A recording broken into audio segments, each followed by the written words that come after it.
everyone, I am Zoe. I've been a chiropractor here at Reflex Spinal Health for the last 5 years. Hi everyone, my name's Seb. I'm an osteopath here at Reflex Spinal Health. I've been working here nearly a year and a half, 2 years now. Osteopathy is a form of manual healthcare developed back in the 1800s. Initially, osteopathy was kind of regarded as a bit of an art form, passed down from master to apprentice kind of thing.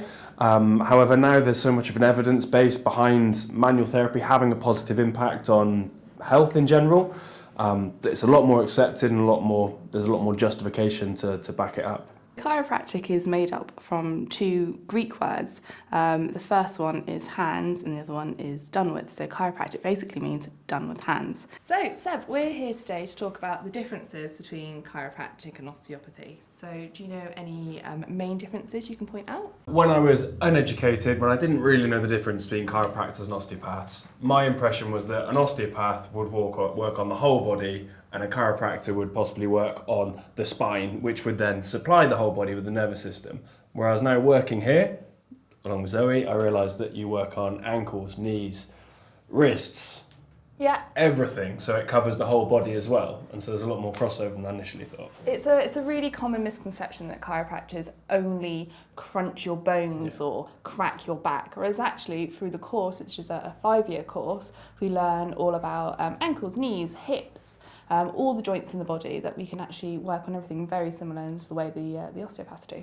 When people ask whether chiropractors crack bones, it's a really common question I get, and actually what we're doing is adjusting through the joints, and when we do that a gas bubble occurs, so you can hear a little popping and clicking, so people worry that it's maybe bones breaking or grinding together, but it's not that, it's purely just simply a cavitation occurring within the joint.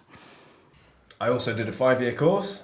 I think it covered a little bit less of the imaging, so x-ray and that kind of information than the chiropractors did. Another thing that we have to do as part of being an osteopath and a chiropractor is stay well trained. So we're part of governing bodies, so I've got the General Osteopathic Council, which governs all osteopaths.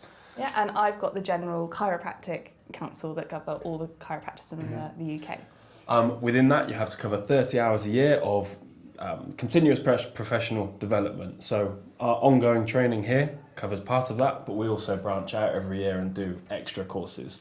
So each of us have our own specialities. We've done postgrad training, so we each know more about certain things. But because of our training, we are all a lot more confident in all of it. So if I'm away, I'm more than happy for one of the other guys to see one of my guests, and vice versa. I'm perfectly confident in seeing one of theirs as well. One of the things I really love about Reflex is that it's so bright and vibrant and happy. The whole team here is really enthusiastic, really nice and welcoming to both staff and guests. That it's just a really lovely place to work. So something really beneficial that comes from working at Reflex is the crossover they have with our massage therapists. They are the muscle experts, so if I have a client in that I think would really benefit from massage, I can actually go and speak to one of the massage therapy team.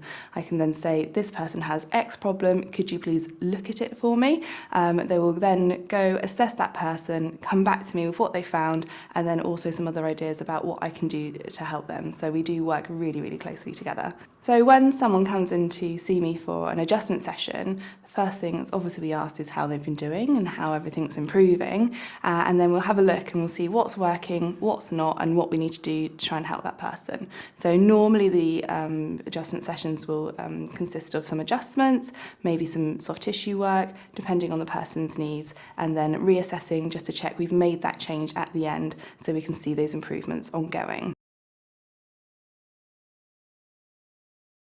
So, as you can see from our discussion today, we found out there's not really that much of a difference between osteopathy and chiropractic. Yeah, Seb's right. There's so much cross-referral, coaching and training that happens within Reflex that actually one of Seb's guests would be more than comfortable to come and see myself, and I'd be more than happy to send one of my guests to go and see Seb.